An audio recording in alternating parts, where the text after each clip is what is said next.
नमस्कार दोस्त, आज के लेक्चर में हम लोग सुनने वाले हैं class 10th math unit number 1 वास्तविक संख्याएं यानी रियल नंबर, और इसमें प्रश्नावली 1A का लेक्चर नंबर 2। तो चलिए स्टार्ट करते हैं आज का लेक्चर।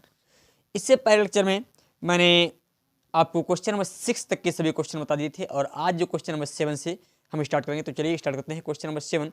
ये रहा आपकी स्लाइड पे क्वेश्चन नंबर 7, जिसमें बोला गया है दर्शाइए कि कोई भी धनात्मक विषम पूर्णांक 6 क्यूब प्लस 1 या 6 क्यूब प्लस 3 या 6 क्यूब प्लस 5 के रूप का होता है जहां क्यू कोई पूर्णांक है। तो देखिए इसको हम सॉल्व करते हैं। क्वेश्चन में दे रखा है, सिद्ध करना है कि 6 क्यूब प्लस 1,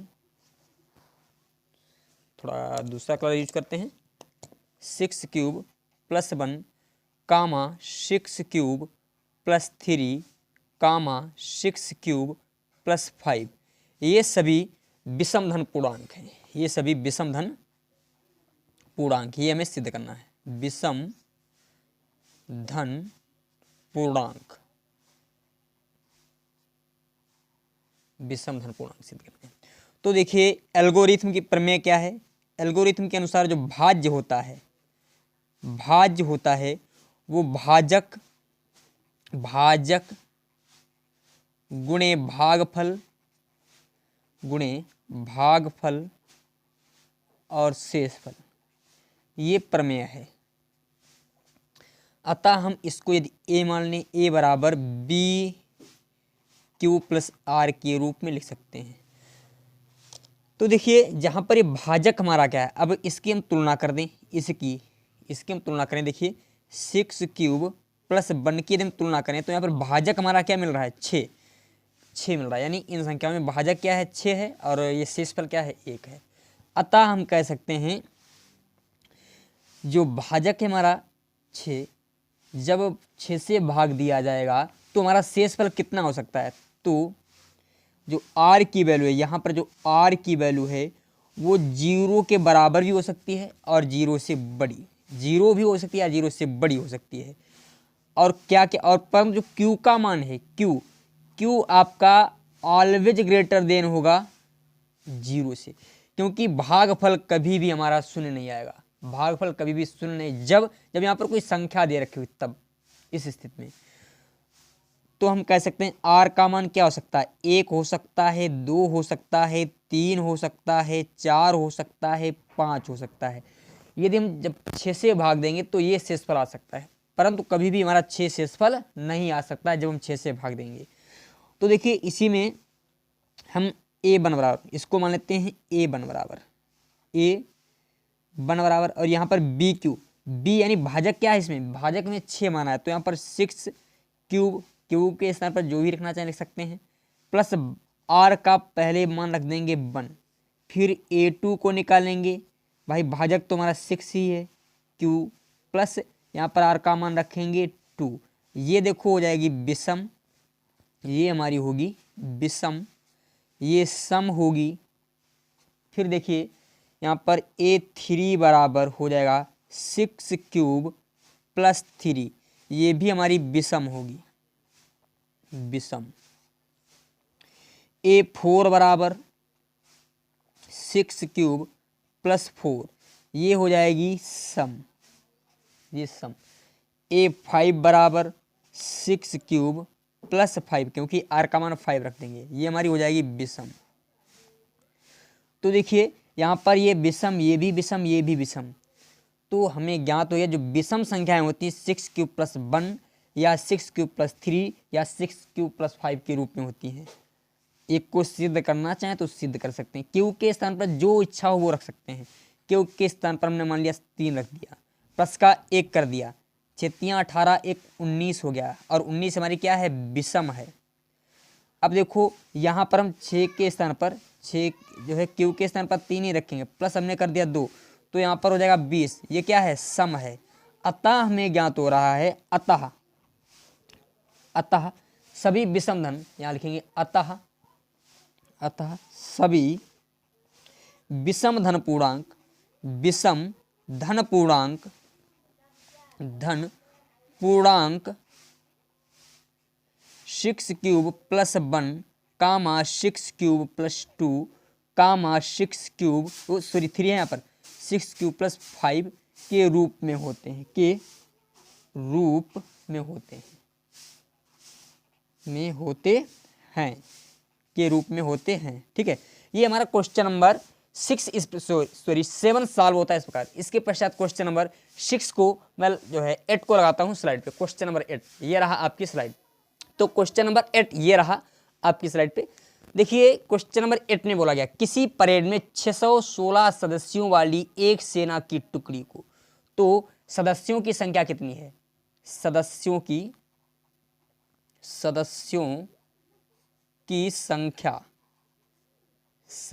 की संख्या जो है 616 है। तो यहाँ पर टुकड़ी में 32 सदस्य, एक टुकड़ी में जिसमें 32 सदस्य हैं, टुकड़ी में सदस्यों की संख्या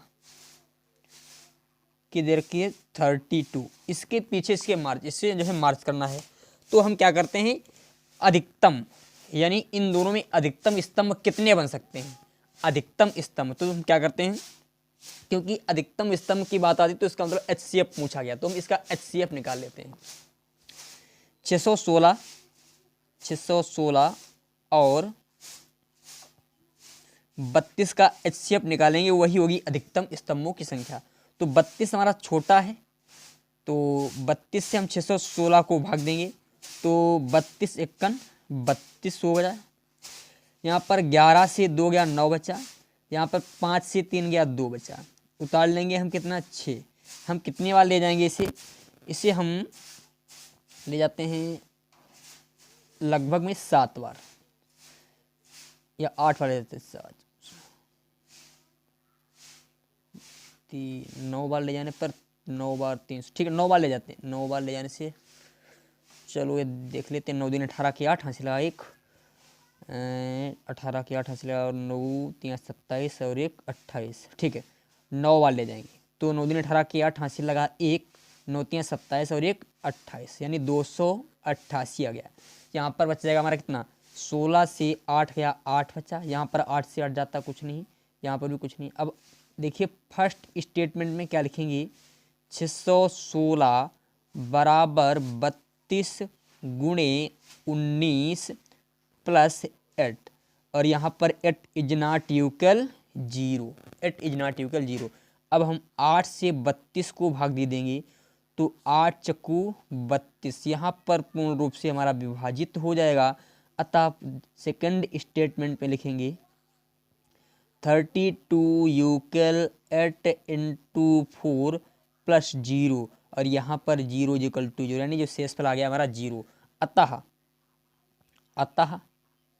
अधिकतम स्तंभों की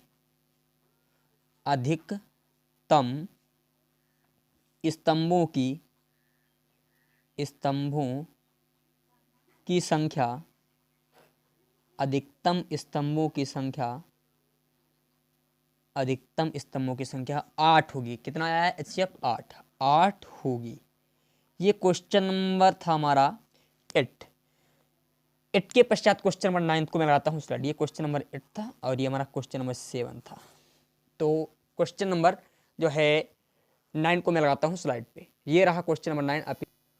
तो क्वेश्चन नंबर देखिए 9 में क्या बोला गया है, यूक्लिड विभाजन प्रमेय का प्रयोग करके दर्शाइए कि किसी धनात्मक पूर्णांक का वर्ग किसी पूर्णांक m के लिए 3m या 3m प्लस 1 के रूप में होता है। तो हम एक कार्य करते हैं, x को लेकर के चलते हैं। यदि हम मान लेते हैं x एक पूर्णांक है, इसका जो मान है 3q है, और एक दूसरा मान लेते हैं 3q प्लस 1 मान लेते हैं, ठीक है। एक 3q, एक दूसरा मान लिया हमने 3q प्लस 1। अब देखिए हम इस वाले मान को लेकर चलते हैं, पहले मान को, x बराबर 3q को हम दोनों पक्षों का करेंगे वर्ग। दोनों पक्षों का वर्ग करने पर वर्ग करने पर, तो देखिए यहाँ पर हो जाएगा यक्स स्क्वायर और 3 तियाँ 9 क्यू स्क्वायर हो जाएगा। यदि हम यक्स स्क्वायर को ऐसे रहने दें और यहाँ पर 3 इंटू 3 क्यू स्क्वायर कर दें, तो देखिए 3 क्यू स्क्वायर बराबर होता क्या है, 3 क्यू स्क्वायर बराबर 3 क्यू स्क्वायर बराबर यम होता है, ये तो होता है। तो यहाँ पर हम यक्स स्क्वायर बराबर 3m लिख सकते हैं। यक्स स्क्वायर बराबर कितना गया, 3m। अब देखिए दूसरे पॉइंट में हम यक्स का मान 3 क्यूब प्लस 1 के लिए, यानी यक्स बराबर 3 क्यूब प्लस 1 लेकर के इसका हम करते हैं दोनों पक्षों में वर्ग। तो देखिए हम क्या करते हैं, यक्स बराबर दूसरा मान लेंगे, यक्स बराबर यक्स स्क्वायर कर दिया अभी हमने, यहाँ पर यक्स स्क्वायर बराबर 3 क्यूब प्लस 1 का भी होल स्क्वायर कर देंगे। तो देखिए हमारा आ जाएगा यक्स स्क्वायर बराबर 9 cube square plus 1 plus 2a और b। तो यक्स स्क्वायर बराबर 9 q square plus 1 plus 6 cube आ गया, 6 क्यूब। अब देखिए हमने क्या किया है, यक्स स्क्वायर को हम ऐसे रहने देते हैं, 9 क्यूब स्क्वायर और बिल्कुल पास में 6 क्यूब को लेकर आगे प्लस का कर दिया हमने 1। यक्स स्क्वायर बराबर हमने इसमें ले लिया 3 कामन, हमने 3 कामन ले लिया, तो 3 क्यू स्क्वायर प्लस 2 क्यू और प्लस 1 बच जाएगा। यदि हम एक कार्य करें, यहाँ पर 3 क्यू स्क्वायर प्लस 2 क्यू बराबर मान लें यम, तो यक्स स्क्वायर बराबर हमारा आ गया 3m प्लस 1। हमको यही प्रूव्ड करना था। ठीक है, इस प्रकार हमारा क्वेश्चन नंबर जो है 9 भी सॉल्व होता है। इसके पश्चात क्वेश्चन नंबर 10 को मैं लगाता हूँ स्लाइड पे। तो क्वेश्चन नंबर 10 ये रहा आपकी स्लाइड पे। तो क्वेश्चन नंबर 10 मैंने स्लाइड पर ला दिया है, जिसमें बोला गया है, क्वेश्चन को पहले ध्यान से पढ़ेंगे, उसके बाद हम लोग सॉल्व करेंगे। क्वेश्चन को पढ़ करके हम लोग क्वेश्चन को सॉल्व करेंगे। चलो देखिए, बोला जा रहा है यूक्लिड विभाजन प्रमेयिका का प्रयोग करके दिखाइए कि किसी धनात्मक पूर्णांक का घन 9m का मान 9m प्लस 1 या 9m प्लस 8 के रूप का होता है। यदि हम यहाँ पर लेकर चलें, यहाँ पर क्वेश्चन नंबर 10 को सॉल्व कर रहे हैं। यदि हम मान लेते हैं यक्स बराबर, हम मान लें कितना, हम थोड़ा नीचे लिखते हैं क्योंकि क्वेश्चन लगा हुआ कटेगा। चलो या तो नीचे लगा देंगे। ठीक है, यक्स बराबर कितना लिखा है, यक्स बराबर हम मान लेते हैं, यदि 3 क्यूब मान लें एक मान, दूसरा मान मान लेते हैं 3 क्यूब प्लस 1 मान लिया, तीसरा मान हमने मान लिया 3 क्यूब प्लस 2। अब इन तीनों मानों को लेकर के हम इसका कर देंगे घन। तो पहले मान को लेकर के हम करते हैं घन, यक्स बराबर 3 क्यूब, दोनों पक्षों का घन करने पर, दोनों पक्षों का घन करने पर यक्स बराबर 3 क्यूब का इधर भी क्यूब कर दिया और इधर भी हमने कर दिया क्यूब। तो हो जाएगा यक्स क्यूब बराबर 3 तियाँ 9 9 तियाँ 27 क्यूब हो जाएगा। अतः हम इसको लिख सकते हैं यक्स क्यूब बराबर, यदि हम लिख दें इसे 9 इंटू 3 क्यूब 3 क्यूब का क्यूब, तो यक्स क्यूब बराबर आ जाएगा 9 और इसको हम मान लेते हैं, इतने को मान लें हम क्या, यम। यदि हम 3 क्यूब को 3 क्यूब बराबर मान लेते हैं यम, तो हमारा ये हो जाएगा 9m, यानी इसका जब क्यूब किया तो 9m के रूप में आ गया। अब हम दूसरा पद लेकर के चलते हैं। दूसरा पद हम लेंगे यक्स बराबर 3 क्यूब प्लस 1 का, यहाँ पर भी दोनों पक्षों का वर्ग, दोनों पक्षों का घन करेंगे, दोनों पक्षों का घन, क्योंकि घन पूछा गया है, पक्षों का घन करेंगे। तो देखिए यहाँ पर इसका यक्स क्यूब कर दिया और इधर हमारा 3 क्यूब प्लस 1 का क्यूब, तो यहाँ पर यक्स क्यूब बराबर 3 तियाँ 9 9 तियाँ 27 क्यूब, ए क्यूब प्लस बी क्यूब यानी 1 का क्यूब प्लस 3ab 3a और b, फिर a plus b, 3 cube plus 1। तो यक्स क्यूब बराबर 27 cube plus 1, 3 तियाँ 9 cube plus 3 cube plus 1 x cube बराबर 27 क्यू क्यूब प्लस 1। अब हमने क्या किया है, 9 क्यों ना अंदर कर देते हैं, तो 9 तियाँ 27 क्यू स्क्वायर प्लस 9 क्यू हो गया। अब देखिए यक्स क्यूब बराबर यहाँ पर 27 Q cube plus 27 Q square plus 9 Q plus 1। तो देखिए हम इसमें से कुछ कॉमन ले लेते हैं, इसमें हम ले लेते हैं कॉमन कितना, 9 कॉमन, सभी में 9 कॉमन मिल जाएगा। तो यक्स क्यूब बराबर हमने 9 कॉमन ले लिया, तो 9 कॉमन लिया तो यहाँ पर 3 q cube plus 3 Q square plus यहाँ पर आ जाएगा हमारा क्यू और प्लस 1। अब हम क्या करते हैं, इतने को हम मान लेते हैं बराबर में यम। यदि हम मान लें 3 q cube plus 3 Q square plus Q बराबर मान लेते हैं यम, तो देखिए यहाँ पर क्या हो जाएगा हमारा यक्स क्यूब बराबर हो जाएगा हमारा यक्स क्यूब बराबर 9 यम प्लस 1। देखो यहाँ पर 9 यम और यहाँ पर 9 यम प्लस 1 के रूप में सिद्ध हुआ है, यहाँ पर 9 यम प्लस 1 के रूप में। और अब हमें सिद्ध करना है 9 एम प्लस 8 के रूप में, तो हम इस वाले मान को लेकर चलते हैं। इस वाले मान को हम लेकर चलेंगे, यक्स बराबर है, यक्स बराबर क्या है, सॉरी यक्स बराबर 3 क्यू प्लस 2 का इधर भी हमने क्यूब कर दिया और इधर भी हमने कर दिया क्यूब, तो हो जाएगा यक्स क्यूब बराबर 27 क्यू का क्यूब और यहाँ पर हो जाएगा 8 ए क्यूब प्लस बी क्यूब हो गया प्लस 3ab 3a और b फिर a प्लस बी। अब देखिए यहाँ पर ध्यान समझे, थोड़ा मैं यहाँ पर यक्स क्यूब को ऐसे रहने दिया बराबर 27 क्यू क्यूब और यहाँ पर प्लस 8 3 तियाँ 9 और 9 दूनी 18 क्यूब प्लस 3 क्यूब प्लस 2 है भैया, यहाँ पर 2 है, सॉरी 2 प्लस 2। तो देखिए यहाँ पर क्या हो जाएगा, यक्स क्यूब बराबर 27 Q cube plus 18 तियाँ 54 54 Q square और 18 दूनी 36 क्यू और ये वाले 8 हमने कर दिए लास्ट में। तो यहाँ पर हम सभी में 9 कॉमन मिल जाएगा। देखो सभी में 9 कॉमन ले लेते हैं, तो यक्स क्यूब बराबर हमने 9 कॉमन ले लिया।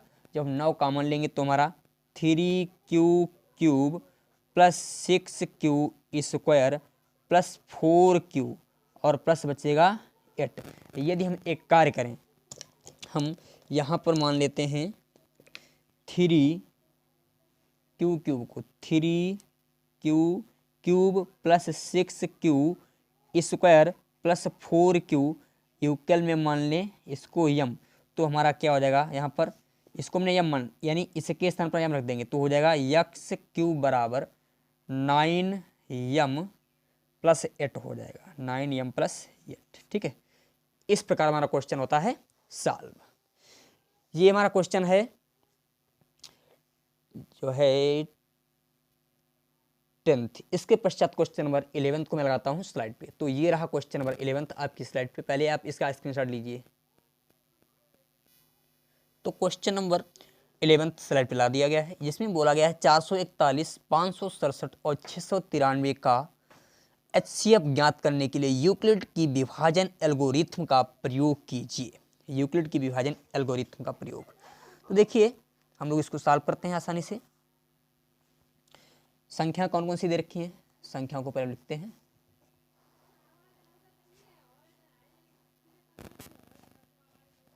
तो पहली संख्या हमारी दे रखी है, यहाँ पर देखें पहली संख्या दे रखी है 441, फिर दूसरी संख्या दे रखी है 567, तीसरी संख्या दे रखी है 693, जिसमें सबसे जो है 441 से ये वाली संख्या बड़ी है हमारी 567 और 567 से 693 बड़ी है। तो हम 441 से भाग देंगे 567 को, तो हम एक बार ले जाएंगे, एक बार ले गए तो 567 सॉरी 441 आएगा यहाँ पर, 441। अब देखिए 7 से 1 गया 6, 6 से 4 गया 2, अब यहाँ पर 5 से 4 गया 1 बचा। तो फर्स्ट स्टेटमेंट में क्या लिखेंगे, फर्स्ट स्टेटमेंट में लिखेंगे 441, सॉरी यहाँ पर भाज्य पहले लिखा जाता है, 567 लिख देते हैं पहले, 5 6 7, ये फर्स्ट स्टेटमेंट में 5 6 7 बराबर, ये फर्स्ट स्टेटमेंट में लिख रहे हैं भैया 441 गुणे 1 प्लस 126, और जहाँ पर 126 जो हमारा शेषफल है वो जीरो के बराबर नहीं है, 126 इज नॉट इक्वल जीरो, और जब तक ये शून्य नहीं प्राप्त हो जाता है तब तक हमारा शेप नहीं निकलेगा। अब 126 से हम 441 को भाग देंगे तो कितनी बार ले जाएंगे हम, इसी ले जाएंगे 3 बार, 3 बार ले जाते हैं। जब हम 3 बार ले जाएंगे तो देखिए 3 बार, यहाँ पर 441, यहाँ पर 6 बच गया, यहाँ पर 2 बच गया, और यहाँ पर है 1 बचा, ठीक है। तिछाक 18 की 8 हासिल लगा 1, 3 दूनी 6 और 1 7, 3 एकन 3, 378। अब 11 से 8 से जाएगा बचेगा हमारा 3, यहाँ पर 13 से 7 जाएगा बचेगा हमारा 6, यहाँ पर 3 से 3 गया कुछ नहीं। अब देखिए सेकंड स्टेटमेंट में क्या लिखेंगे, सेकंड स्टेटमेंट में लिखेंगे 441 बराबर भाज्य बराबर भाजक यानी 126 गुणे भागफल प्लस शेषफल, और यहाँ पर 63 जो आपका है 63 इज नॉट इक्वल जीरो। अब 63 से हम 126 को भाग देंगे, 126 को, तो हम ले जाते हैं 2 बार, द्वितीय 6 और दुछंग 12, यहाँ पर पूर्ण रूप से हमारा डिवाइड हो चुका है, शेष पर क्या आ गया है शून्य, तो लास्ट में स्टेटमेंट लिख देंगे हम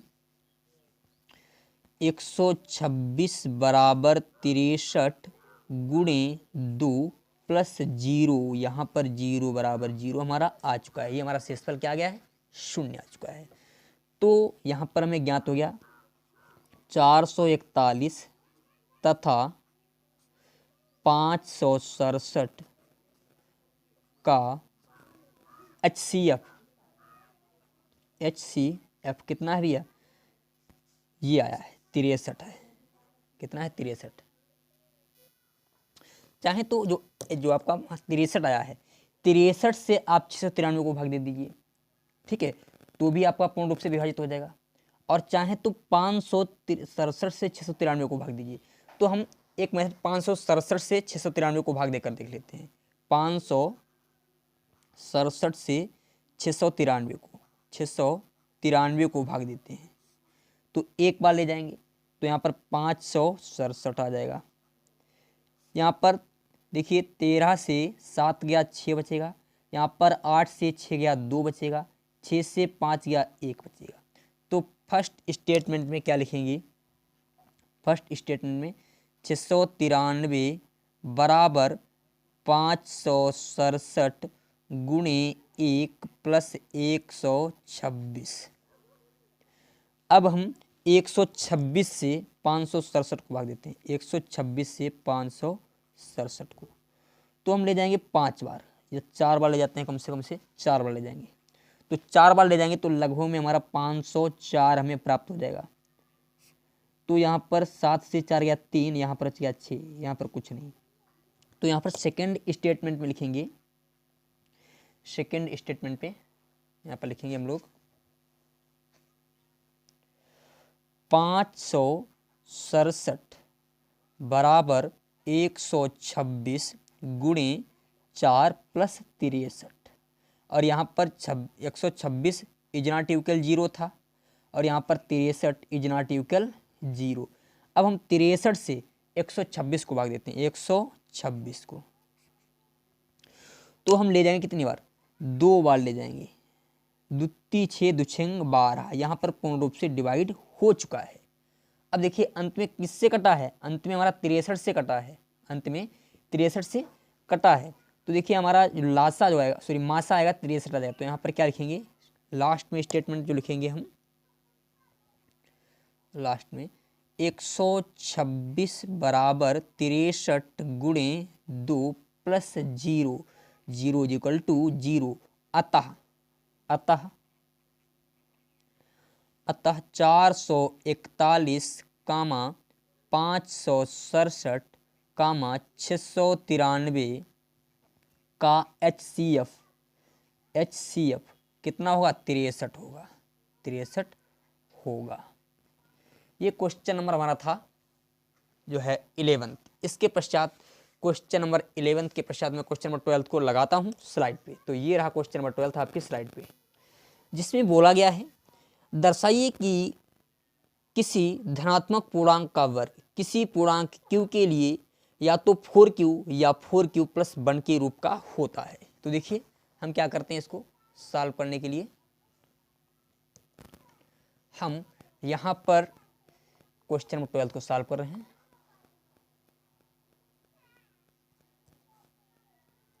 चलो हाँ क्वेश्चन नंबर 12 को, ये हमारा 11th क्वेश्चन था।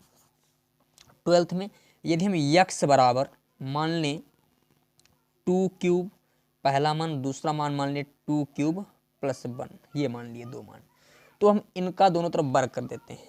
पहले हम x को लेकर के वर्ग करते हैं। x बराबर 2 क्यूब, इसका दोनों तरफ वर्ग करेंगे। वर्ग करने पर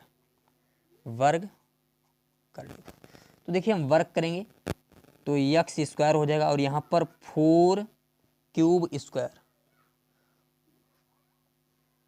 4 क्यूब स्क्वायर, यदि हम 4 क्यूब और सिद्ध, रुक जाओ, 4 भाई हमें सिद्ध करना है 4 क्यूब या 4 क्यूब प्लस 1 का, तो यहाँ पर हम दूसरा मान रहे हैं। अभी ये 4 क्यूब तो हमें सिद्ध ही करना है, तो एक कार्य करें, थोड़ा इसको हम जो है 4m, थोड़ा यहाँ हम 4m मान लेंगे और इसको 4m प्लस 1 मान लेंगे। ठीक है भैया, 4m प्लस 1, यहाँ पर 4m और यहाँ पर 4m प्लस 1 माना है। तो देखिए हम यहाँ पर भी 4m, x बराबर 4m, इसका हम वर्ग करेंगे x बराबर 4m का, तो यहाँ पर x स्क्वायर 4 चक्कू 16 m स्क्वायर हो जाएगा। तो x स्क्वायर बराबर हम 4 इंटू 4 m स्क्वायर लिख सकते हैं। यदि हम यहाँ पर 4m स्क्वायर को, यानी 4m स्क्वायर बराबर मान लें q, तो x स्क्वायर बराबर हमारा आ गया 4q। अब हम 4m प्लस 1 को लेकर चलते हैं, 4m प्लस 1 को। देखिए ये 4m प्लस 1, x बराबर 4m प्लस 1, इसका हम कर देते हैं दोनों तरफ वर्ग, इधर भी वर्ग और इधर भी हमने कर दिया वर्ग, तो हो जाएगा x स्क्वायर और यहाँ पर 16m square plus 1 plus 2ab, 2a और b इंटू में 1 कर दिया। ठीक है, तो देखिए x स्क्वायर बराबर 16m स्क्वायर प्लस 1 और 2 चक्कू 8m हो जाएगा, 8m। तो x स्क्वायर बराबर 16m square plus 8m plus 1, x square बराबर हमने कॉमन ले लिया इसमें 4 कॉमन ले लेंगे तो हमारा जो है 4 ही बचेगा, यहाँ पर 4 बचेगा, ये 4, ठीक है, ये 4 लिखा है यहाँ पर, 4m स्क्वायर बचेगा और यहाँ पर 2m बचेगा, 2m और प्लस में 1, प्लस में क्या रहेगा हमारा 1 रहेगा, यहाँ पर 1 लिखा है। ठीक है, प्लस में 1। तो देखिए x स्क्वायर बराबर हमारा 4 और यहाँ पर 4m स्क्वायर है प्लस 2m प्लस 1 बचा है। यदि इसको हम मान लेते हैं 4m स्क्वायर, देखें 4m स्क्वायर प्लस 2m बराबर मान लें क्या, q मान लें, तो x स्क्वायर बराबर हमारा आ गया 4 क्यूब प्लस 1, यही हमें सिद्ध करना था। अतः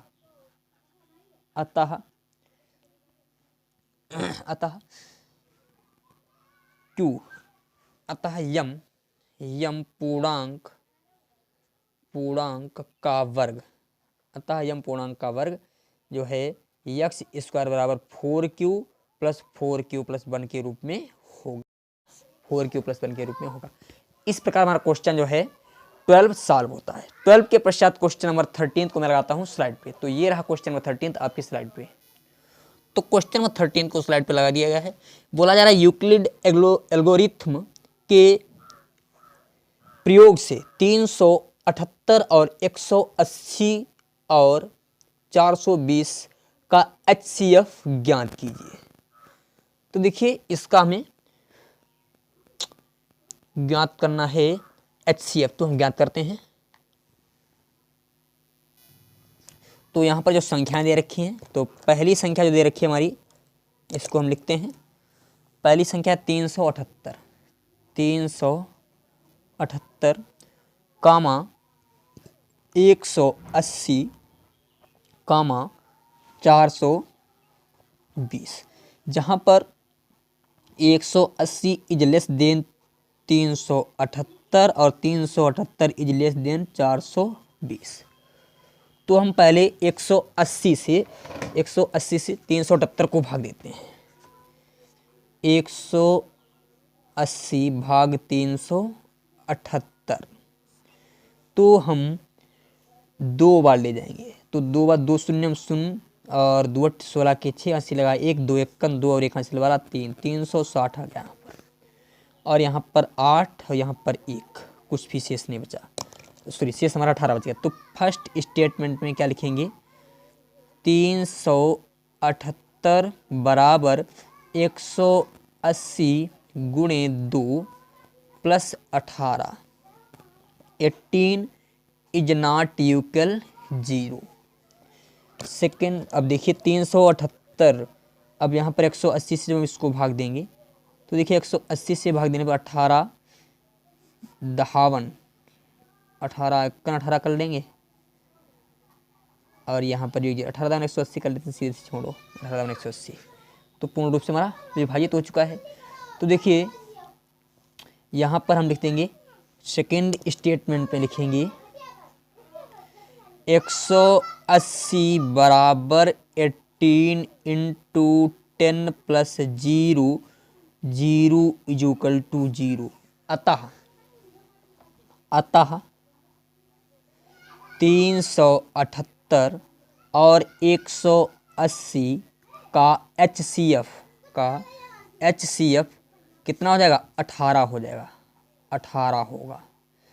परंतु अब हमें 420 का भी निकालना है, तो 420 का भी हम लोग निकाल।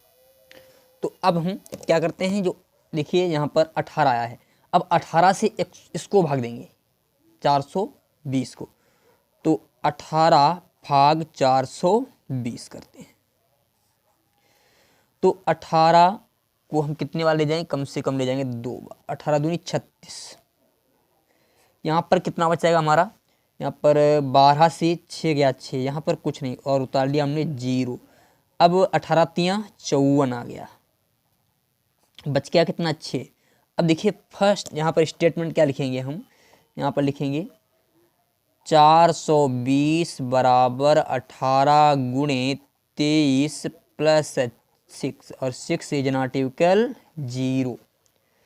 अब हम 6 से 18 को भाग दे देते हैं, 6 से 18 को, तो देखिए यहाँ पर 6 से 18 को भाग दे दिया, तो 6 18 यहाँ पर पूर्ण रूप से कट चुका है। अतः हम क्या लिखेंगे, 18 is equal to 6 into 3 plus 0।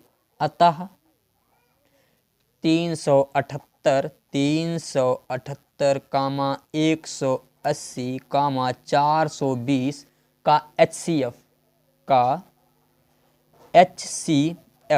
क्या भैया होगा, हमारा हो जाएगा HCF 6 होगा। ठीक है, इस प्रकार हमारा क्वेश्चन नंबर जो है 13 सॉल्व होता है। क्वेश्चन नंबर 14 को मैं लगाता हूँ स्लाइड पे। तो ये रहा क्वेश्चन नंबर 14 आपका स्लाइड पे। तो क्वेश्चन नंबर 18 में क्या बोला, जो है 14 में क्या बोला गया है, चलो क्वेश्चन नंबर 14 को हम सॉल्व करते हैं। जिसमें बोला गया, देखिए क्वेश्चन नंबर 14 में यूक्लिड की विभाजन एल्गोरिथ्म का प्रयोग करते हुए ऐसी सबसे बड़ी संख्या ज्ञात कीजिए जो 398, 436 और 542 को भाग देने पर शेषफल क्रमशः 7, 11 और 15 प्राप्त हो। तो देखिए संख्याएं क्या दे रखी हैं, तो जो संख्याएं दे रखी हैं पहले उनको हम लिख देते हैं। पहली संख्या दे रखी है हमारी यहाँ पर 398 है, ये क्वेश्चन 14 है भैया, ठीक है। 398 और फिर 436 है, 436, ठीक है, 436, फिर है 542। तो बताया जा रहा है कितने से भाग दिया जाए कि शेषफल हमारा कितना चाहिए, 398 क्रमशः। तो यदि हम 398 से पहले से ही घटा दें कितना, 7 घटा दें, तो यहाँ पर आ जाएगा 391 आ गया। और फिर 436 से हम घटा देते हैं कितना, 11, क्योंकि शेषफल कितना है तो 11 पहले से घटा दें हम। तो जब हम 11 घटा देंगे कितना बचेगा, 11 घटा देने पर हमारा बच जाएगा 425 बच जाएगा। और देखिए 425 और यहाँ पर 542 से हम माइनस कर देंगे कितने, 15, तो यहाँ पर 527 बचेगा। अब इन सभी का हम 391, 425 और 527 का HCF निकालते हैं। 391 is less than 425, 425 is less than 527। तो हम सबसे पहले 391 से 425 को भाग देंगे, तो एक बार ले जाएंगे तो 391 हमारा यहाँ पर आ जाएगा। यहाँ पर बचेगा कितना, 4, और यहाँ पर 12 से जब हमारा जाएगा कितना, 9 जाएगा तो बचेगा 3, तो 34 बच गया हमारा।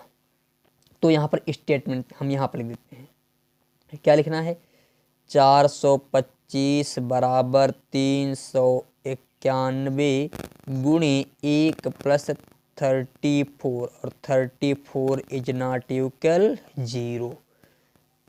अब 34 से हम 391 को भाग देंगे, तो 34 एकन 34, बच गया हमारा 5 और कुछ नहीं, एक बार।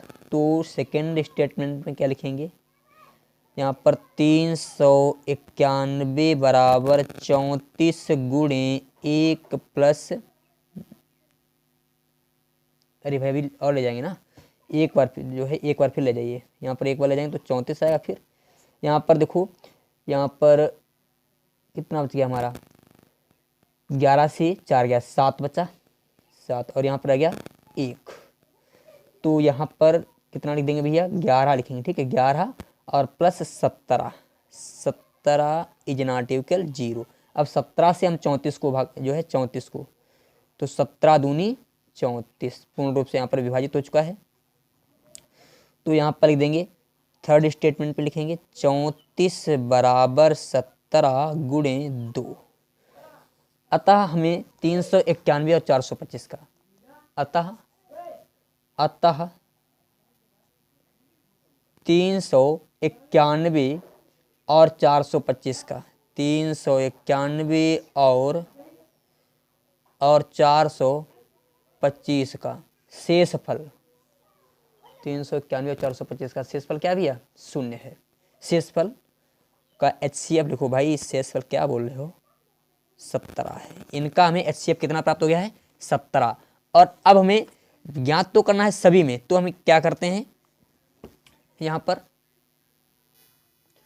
तो हम 17 से, यहाँ पर थोड़ी जगह नहीं रह गई है, चलो हम फिर भी यहाँ पर इतने में सॉल्व करने की कोशिश करते हैं। चलो यहाँ पर सॉल्व करते हैं, कलर दूसरा यूज कर लेंगे जिससे डिफरेंट लगने लगे। कलर हम ये यूज कर रहे हैं। अब हम देखो, जो आपका बचा है 425 से हम 527 को भाग, 425 से हम 527 को भाग देंगे, तो एक बार ले जाएंगे, हमारा आ जाएगा 425, और यहाँ पर बचेगा कितना, 2, यहाँ पर 0, 102। अब 102 से 425 को स्टेटमेंट से हम लिखना चाहना लिख सकते हो, तो 4 बार ले जाएंगे तो हमारा 408 आ जाएगा। यहाँ पर बचेगा कितना, 17, और 17 और यहाँ पर 102, कितना है 102। तो देखिए यहाँ पर लिख देते हैं, 17 से हम 102 को भाग देंगे, वही चीज़ हम यहाँ पर लिख रहे हैं, 17 छिंगा 102। अब देखो यहाँ पर भी कितना से कटा, अंत में 17 से ही कटा है, तो अतः वह बड़ी से बड़ी, वह बड़ी से बड़ी संख्या कितनी होगी, 17 होगी, बड़ी से बड़ी संख्या 17 होगी, ठीक है। इस प्रकार हमारा क्वेश्चन जो है सॉल्व होता है, क्वेश्चन नंबर 14। इसका आप स्क्रीनशॉट दीजिए पहले। चलो इसके पश्चात क्वेश्चन नंबर 15 जो आज के लेक्चर का लास्ट क्वेश्चन भी है। चलो तो बोला जा रहा है यूक्लिड की विभाजन एल्गोरिथम का प्रयोग करते हुए ऐसी सबसे बड़ी संख्या ज्ञात कीजिए जो 2053,967 का भाग देने पर शेषफल 5 और 7 प्राप्त। तो देखिए यहाँ पर संख्या क्या दे रखी है हमारी, एक 2053 है और एक है 967, ये दो संख्याएं हैं। और यहाँ पर शेषफल दे रखा है, तो पहले हम शेषफल को घटा देते हैं और उनका मासा निकाल लेंगे। शेषफल को हम पहले घटा देंगे, उसके बाद मासा निकाल लेंगे। तो देखिए 20,053 से क्रमशः दे रखा है, तो हम इसमें से 5 माइनस करेंगे। तो 5 माइनस करने पर 2000, 20,000 नहीं 2000 है भैया, 2048 आ जाएगा। और यहाँ पर 967 से बोला जा रहा है 7 माइनस कीजिए, यही तो बोला गया है। तो जो हम 7 माइनस करेंगे तो हमारा आ जाएगा यहाँ पर कितना, 960 आ जाएगा। अब हम इनका HCF ज्ञात कर लेते हैं। 960 इज लेस देन 2048। तो 2048 से हम 960 को भाग देंगे, 960 से 2048 को, 960 से 2048 को तो हम ले जाएंगे 2 बार।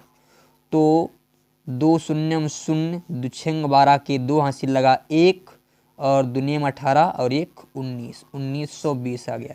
यहाँ पर बच गया 8, 4 से 2 गया 2 बचा और यहाँ पर बच गया 1। तो यहाँ पर स्टेटमेंट लिखना चाहें वो स्वयं लिख सकते हो, हम सीधे सीधे सॉल्व कर रहे हैं। अब 128 से 960 को हम भाग देंगे। तो यहाँ पर कितना है 128, हम कितनी बार ले जाएं, कम से कम ले जाएंगे 7 बार। तो 7 8 56 के 86 लगा 5 और 7 दूनी 14 और 14 और 5 19 के 9 हासिल लगा 1, 7 51 7 और 1 हासिल लगा 8, 896 आ गया। यहाँ पर 10 से 6 गया 4, यहाँ पर रह गया 5, 15 से 9 गया 6 बचा और यहाँ पर कुछ नहीं। अब 64 से हम 128 को भाग दे देंगे तो 64 दूनी 128 हो जाएगा। अतः वह सबसे बड़ी संख्या क्या होगी, 64 होगी। अतः वह बड़ी से बड़ी, अतः वह बड़ी से बड़ी संख्या 64 होगी, 64 होगी। ठीक है, इस प्रकार आपकी प्रश्नावली 1A होती है सॉल्व। प्रश्नावली 1A के सभी क्वेश्चन सॉल्व हुए। इसके पश्चात प्रश्नावली 1B को हम बहुत ही जल्द लाने वाले हैं आपके सामने।